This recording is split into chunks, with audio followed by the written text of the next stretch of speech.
ಕೋಡುಬಳೆ ಅಂದ್ರೆ ಅಡುಕಲೆ. ಕೇರಳ ರಾಜ್ಯದಲ್ಲಿ ರಕ್ಕಸ ಮಳೆ ಬೀಳ್ತಾ ಇದ್ದು ಬೆಟ್ಟ ಕುಸಿತವಾಗಿ 5 ಮಂದಿ ಬಲಿಯಾಗಿರುವಂತಹ ದುರ್ಘಟನೆ ಸಂಭವಿಸಿದೆ. ಕೇರಳ ನಾಡಿನಲ್ಲಿ ರಣಚಂಡಿಯ ಮಳೆ ಭೂಕುಸಿತಕ್ಕೆ ಬೆಚ್ಚಿ ಬಿದ್ದಿದ್ದಾರೆ. ನಿನ್ನೆ ಸಂಭವಿಸಿದಂತಹ ಘಟನೆ ಇದು. ಕೇರಳ ರಾಜ್ಯದಲ್ಲಿ ರಕ್ಕಸ ಮಳೆಯ ಆರ್ಭಟ ಮುಂದುವರೆದಿರುವುದರಿಂದಾಗಿ ದೇವರ ನಾಡಿನಲ್ಲಿ ರಣಚಂಡಿ ಮಳೆ ಸುರಿತಾ ಇದೆ. ಭೂಕುಸಿತಕ್ಕೆ ಬೆಚ್ಚಿ ಬಿದ್ದಿದ್ದಾರೆ. 15ಕ್ಕೂ ಹೆಚ್ಚು ಜನರು ಕಣ್ಮರೆಯಾಗಿದ್ದಾರೆ. ನಾಪತ್ತೆಯಾದವರಿಗಾಗಿ ಶೋಧ ನಡೀತಾ ಇದೆ. ಘೋರ ದುರಂತ ಸ್ಥಳದಿಂದ ಟಿವಿ9 ಗ್ರೌಂಡ್ ರಿಪೋರ್ಟ್ ಅನ್ನು ಕೊಡ್ತಾ ಇದೆ. ಸಾಂಪ್ರದಾಯಿಕ ರೆಸಿಪಿ, ಮತ್ತಷ್ಟು ಬೇಕೆನಿಸುವ ರುಚಿ. ಕೋಡುಬಳೆ ಅಂದ್ರೆ ಅಡುಕಲೆ. ವಯನಾಡಿನ ದುರ್ಘಟನೆ ಬಗ್ಗೆ ಟಿವಿ9 ಕ್ಷಣದ ಮಾಹಿತಿಯನ್ನು ನೀಡ್ತಾ ಇದ್ದು, ಕೆಸರು ಪ್ರವಾಹದಡಿ ಸಿಲುಕಿದಂತಹ 5 ಮೃತದೇಹವನ್ನು ಈಗ ಹೊರಕ್ಕೆ ತೆಗೆಯಲಾಗಿದೆ. ವಯನಾಡಿನ ಕಲ್ಲಾಡಿ ಬಳಿ ಸಂಭವಿಸಿದಂತಹ ಘೋರ ದುರಂತ ಇದು. ಸುರಂಗ ಕಾಮಗಾರಿ ನಡೀತಾ ಇದ್ದಂತಹ ಸಂದರ್ಭದಲ್ಲಿಯೇ ಕೆಸರು ಮಿಶ್ರಿತ ನೀರು ಬಂದಪ್ಪಳಿಸಿದೆ.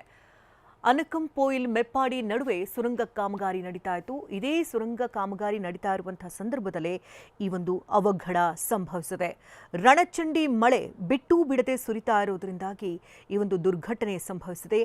15ಕ್ಕೂ ಹೆಚ್ಚು ಮಂದಿ ದುರ್ಘಟನೆಯಲ್ಲಿ ಕಾಣೆಯಾಗಿದ್ದಾರೆ ಅಂತ ಕೂಡ ಹೇಳಲಾಗ್ತಾ ಇದೆ.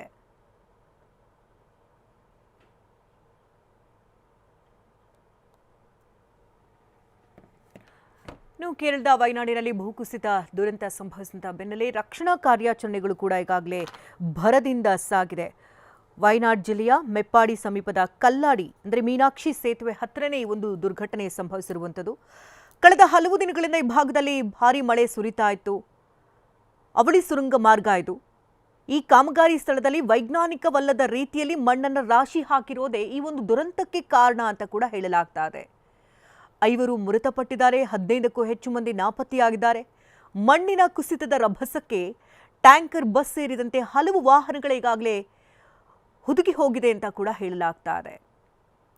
ಎನ್ಡಿಆರ್ಎಫ್ ಟೀಮ್ ಈಗಾಗಲೇ ಸ್ಥಳದಲ್ಲಿದೆ. ಸ್ಥಳೀಯ ವಿಪತ್ತು ನಿರ್ವಹಣಾ ತಂಡಗಳು ಕೂಡ ಜಂಟಿಯಾಗಿ ರಕ್ಷಣಾ ಕಾರ್ಯಾಚರಣೆಯನ್ನು ನಡೆಸ್ತಾ ಇದ್ದು, ಕೇರಳ ಮುಖ್ಯಮಂತ್ರಿ ವಿ.ಡಿ. ಸತೀಶನ್ ಅವರು ತುರ್ತು ಸಭೆಯನ್ನು ನಡೆಸಿ ಪರಿಹಾರ ಕಾರ್ಯಗಳನ್ನು ಚುರುಕುಗೊಳಿಸುವುದಕ್ಕೂ ಕೂಡ ಸೂಚನೆ ಕೊಟ್ಟಿದ್ದಾರೆ. 2024ರಲ್ಲೂ ಕೂಡ ಇದೇ ರೀತಿಯ ಒಂದು ದುರಂತ ಸಂಭವಿಸಿತು. ಇದೀಗ ಮತ್ತೆ ಕೇರಳದ ವಯನಾಡಿನಲ್ಲಿ ಭೂಕುಸಿತ ಸಂಭವಿಸಿದೆ. ಸುರಂಗ ಮಾರ್ಗವ ದುರಸ್ತಿ ಮಾಡುವಂತಹ ಸಂದರ್ಭದಲ್ಲಿಯೇ ಅದಕ್ಕೆ ತೆಗೆದಂತಹ ಮಣ್ಣು ಒಂದು ಕಡೆ ಗುಡ್ಡೆಯಾಗಿ ನಿಲ್ಲಿಸಲಾಗಿತ್ತು. ಆ ಮಣ್ಣಿನಿಂದಲೇ ಒಂದು ದುರಂತ ಸಂಭವಿಸಿದೆ ಅಂತ ಹೇಳಲಾಗ್ತಾ ಇದೆ. 5 ಸಾವನ್ನಪ್ಪಿದ್ದಾರೆ. 15 ಮಂದಿ ಕಣ್ಮರೆಯಾಗಿದ್ದಾರೆ. ರಾತ್ರಿ ಪೂರ್ತಿ ಜಾಗರಣೆ ಮಾಡ್ತಾನೆ ರಕ್ಷಣಾ ಕಾರ್ಯಾಚರಣೆ ಚುರುಕಾಗಿದೆ. ಇನ್ನು ಸ್ಥಳದಿಂದ ಹೆಚ್ಚಿನ ಮಾಹಿತಿಯನ್ನು ಕೊಡೋದಕ್ಕೆ ನೇರ ಸಂಪರ್ಕದಲ್ಲಿ ನಮ್ಮ ಪ್ರತಿನಿಧಿ ರಾಮ್ ಇದ್ದಾರೆ. ರಾಮ್, ಈ ದುರಂತದಲ್ಲಿ 5 ಸಾವನ್ನಪ್ಪಿದ್ದಾರೆ, 15ಕ್ಕೂ ಹೆಚ್ಚು ಮಂದಿ ಕಣ್ಮರೆಯಾಗಿದ್ದಾರೆ ಅಂತ ಹೇಳಲಾಗ್ತಿದೆ. ಈಗ ರಕ್ಷಣಾ ಕಾರ್ಯಾಚರಣೆ ಕೂಡ ಭರದಿಂದ ಸಾಗಿದೆ. ಏನೆಲ್ಲ ಮಾಹಿತಿಗಳು ಸಿಗ್ತಾ ಇದೆ? ಶಕುಂತಲಾ, ದೇವರನಾಡು ಕೇರಳದ ವಯನಾಡಿನ ಕಲ್ಲಾಡಿ ಬಳಿ ಆದಂತಹ ದುರ್ಘಟನೆಯ ಸ್ಥಳದಲ್ಲಿ ನಾನಿದ್ದೇನೆ. ನೀವು ನೋಡ್ತಾ ಇರ್ಬೋದು, ಕಲ್ಲಾಡಿಯ ಈ ಸೇತುವೆಯಿಂದ ಆ ಒಂದು ಭಾಗದಲ್ಲಿ, ಆ ಮೇಲ್ಭಾಗದಲ್ಲಿ ನೀವೇನು ನೋಡ್ತಾ ಇದ್ದೀರಾ, ಆ ಭಾಗದಲ್ಲಿ ಮಣ್ಣು ಕುಸಿತ ಆಗಿದ್ದಂಥದ್ದು. ಸೊ ಅಲ್ಲಿರುವಂತಹ ಬೆಟ್ಟದ ಒಂದು ಭಾಗವನ್ನು ನೋಡ್ತಾ ಇದ್ದೀರಾ. ಹಸಿರಾಗಿದ್ದಂತಹ ಸ್ಥಳದಿಂದ ಮೊದಲು ಒಂದು ಕುಸಿತ ಆಗ್ತದೆ.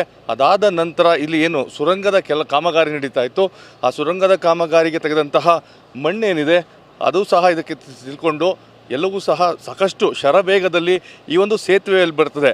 ಆ ದೃಶ್ಯಗಳನ್ನು ಸಹ ನೆನ್ನೆ ಟಿವಿ9 ಬಿತ್ತರ ಮಾಡಿತ್ತು. ಸಾಕಷ್ಟು ಬೆಚ್ಚಿ ಬೀಳಿಸುವಂತಹ ದೃಶ್ಯ ಅದಾಗಿತ್ತು.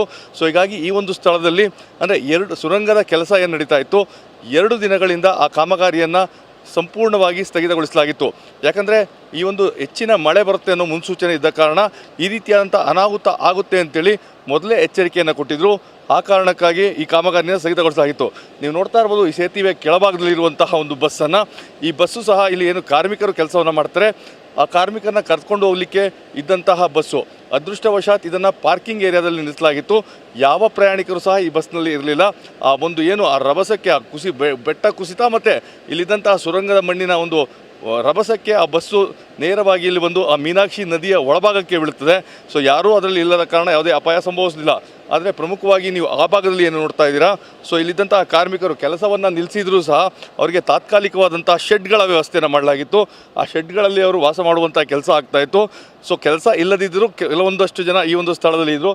ಈ ಕಾರಣಕ್ಕಾಗಿ ಏನು ಮಣ್ಣು ಕುಸಿತ ಆಗ್ತದೆ, ಆ ಮಣ್ಣಿನ ಅಡಿಯಲ್ಲಿ ಸಿಲುಕೊಂಡು ಇದೀಗ ಈ ಒಂದು ದುರ್ಘಟನೆಯಲ್ಲಿ 5 ಜನರು ಸಾವನ್ನಪ್ಪಿರುವ ಬಗ್ಗೆ ಮಾಹಿತಿ ಸಿಕ್ಕಿರುವಂಥದ್ದು. 10ಕ್ಕೂ ಹೆಚ್ಚು ಜನರು ಈ ಸ್ಥಳದಿಂದ ನಾಪತ್ತೆ ಆಗಿದ್ದಾರೆ. ಸೊ ರಕ್ಷಣಾ ಕಾರ್ಯ ರಾತ್ರಿ ನಡೀತಾ ಇತ್ತು. ಮತ್ತು ನೀವು ನೋಡ್ತಾ ಇರ್ಬೋದು, ಜೋರು ಮಳೆಯಿಂದಾಗಿ, ಸೊ ಮಳೆಯ ಕಾರಣದಿಂದಾಗಿ ಕಾರ್ಯಾಚರಣೆ ಸಾಕಷ್ಟು ಅಂದರೆ ಸಾಹಸಮಯವಾಗಿತ್ತು ಮತ್ತು ಸವಾಲಿನದ್ದಾಗಿತ್ತು. ಅದೇ ಕಾರಣಕ್ಕಾಗಿ ಈ ಒಂದು ರಸ್ತೆ ಏನಿದೆ, ಈ ಸೇತುವೆ ರಸ್ತೆ, ಆ ಸೇತುವೆ ರಸ್ತೆಯಿಂದ ಎಲ್ಲವನ್ನು ಸಹ ಅಂದರೆ ಇಲ್ಲಿ ಮಣ್ಣೇನು ಬಿದ್ದಿತ್ತು ಅದನ್ನೆಲ್ಲ ತೆರವುಗೊಳಿಸುವಂಥ ಕೆಲಸವನ್ನು ಈಗಾಗಲೇ ರಕ್ಷಣಾ ಕಾರ್ಯಾಚರಣೆಯವರು ನಡೆಸಿರುವಂಥದ್ದು. ಸೊ ನೀವು ದೃಶ್ಯಗಳಲ್ಲಿ ನೋಡ್ತಾ ಇರ್ಬೋದು, ಪ್ರಮುಖವಾಗಿರುವಂಥದ್ದು ಕೆಸರುಮಯವಾದಂತಹ ಈ ಒಂದು ಸ್ಥಳ ಏನಿದೆ. ಸೊ ಈ ಸ್ಥಳದಲ್ಲೇ ಮಳೆಯ ಅಬ್ಬರದ ನಡುವೆ ಸೊ ಆ ಒಂದು ಕಾರ್ಯಾಚರಣೆ ನಡೆಸುವಂಥದ್ದು ಸವಾಲಿನದಾಗಿತ್ತು. ಪ್ರಮುಖವಾಗಿ ಶಕುಂತಲಾ ಇರುವಂಥದ್ದು ಸೊ ಆ ಒಂದು ಸ್ಥಳ ಏನಿದೆ ಮೇಲ್ಭಾಗದಲ್ಲಿ, ಆ ಬೆಟ್ಟದ ಒಂದು ಮಣ್ಣು ಈಗೇನು ಕಾಣಿಸ್ತಾ ಇದೆ ಅಲ್ಲಿಂದ ಆ ಕುಸಿತ ಆರಂಭವಾದಂಥದ್ದು. ಅಲ್ಲಿಂದ ಕುಸಿತ ಕಂಡ ನಂತರ ಈ ಒಂದು ಸುರಂಗ ತೆಗಿಲಿಕ್ಕೆ ಅಕ್ಕಪಕ್ಕದಲ್ಲಿ ನೀವೇನು ಮಣ್ಣನ್ನು ನೋಡ್ತಾ ಇದ್ದೀರಾ, ಸೊ ಆ ಮಣ್ಣಿನ ಭಾಗ ಏನಿದೆ ಅದು ಈ ಸುರಂಗದ ಟನಲ್ ಕಾಮಗಾರಿ ಆಗ್ತಾಯಿತ್ತು, ಅದರಿಂದ ತೆಗೆದಂತಹ ಮಣ್ಣು. ಹೀಗಾಗಿ ಆ ಎರಡೂ ಸೇರಿ ಈ ರೀತಿಯಾದಂಥ ಹೆಚ್ಚಿನ ಪರಿಣಾಮ ಆದಂಥದ್ದು. ಸೊ ಈ ಕಾರಣಕ್ಕಾಗಿಯೇ ಈ ದುರಂತ ಇಲ್ಲಿ ಸಂಭವಿಸಿದೆ ಅಂತ ಹೇಳಲಾಗ್ತಾ ಇದೆ. ಯಾಕಂದರೆ ಕಳೆದ ಬಾರಿ ಆದಂಥದ್ದು ಸಾಕಷ್ಟು ಒಂದು ಸಮಸ್ಯೆ ಆದಂಥದ್ದು. ಸೊ ಇಲ್ಲಿ ರಕ್ಷಣಾ ಕಾರ್ಯಾಚರಣೆ ನಡೆಸಿರುವಂತಹ ಸ್ಥಳದಲ್ಲಿ ಈಗಲೂ ಸಹ ಅಂದರೆ NDRF ತಂಡ ಮತ್ತು ಪೊಲೀಸರು ಕಾರ್ಯಾಚರಣೆಯನ್ನು ನಡೆಸ್ತಾ ಇರುವಂಥದ್ದು. ಸೊ ಇನ್ನೂ ನಾಪತ್ತೆಯಾದವ್ರಿಗಾಗಿ ಶೋಧ ಕಾರ್ಯವನ್ನು ನಡೆಸ್ತಾ ಇರುವಂತಹ ಕೆಲಸವನ್ನು ಈಗ ಮಾಡ್ತಾ ಇರುವಂಥದ್ದು ಶಕುಂತಲಾ. ಸೊ ಸದ್ಯಕ್ಕೆ ದುರ್ಘಟನೆಯಲ್ಲಿ 5 ಜನರು ಸಾವನ್ನಪ್ಪಿದ್ದು, ಸೊ ಉಳಿದವರ ಶೋಧ ಕಾರ್ಯ ಈಗಲೂ ಸಹ ನಡೀತಾ ಇದೆ. ಶಕುಂತಲಾ, ಧನ್ಯವಾದ ರಾಮ್. ತಮ್ಮೆಲ್ಲ ಲೈವ್ ಅಪ್ಡೇಟ್ಸ್ಗಾಗಿ ಒಟ್ಟಾರೆಯಾಗಿ ಸ್ಥಳದಿಂದ ನಮ್ಮ ಪ್ರತಿನಿಧಿ ರಾಮ್ ಅಲ್ಲಿನ ಸಂಕ್ಷಿಪ್ತ ಮಾಹಿತಿನ ಕೊಟ್ಟರು. ಈ ಘಟನೆ ಸಂಭವಿಸಿದ್ದು ಹೇಗೆ, ಅಲ್ಲಿಗ ರಕ್ಷಣಾ ಕಾರ್ಯಾಚರಣೆ ಹೇಗೆ ನಡೀತಾ ಇದೆ ಅನ್ನೋದ್ರ ಬಗ್ಗೆ ಸಂಪೂರ್ಣ ವಿವರವನ್ನು ಕೊಟ್ಟಿದ್ದಾರೆ. ಕ್ಷಣದ ಅಪ್ಡೇಟನ್ನು ಕೊಡ್ತಾ ಹೋಗ್ತೇವೆ. ಕೋಡುಬಳೆ ಅಂದ್ರೆ ಅಡುಕಲೆ.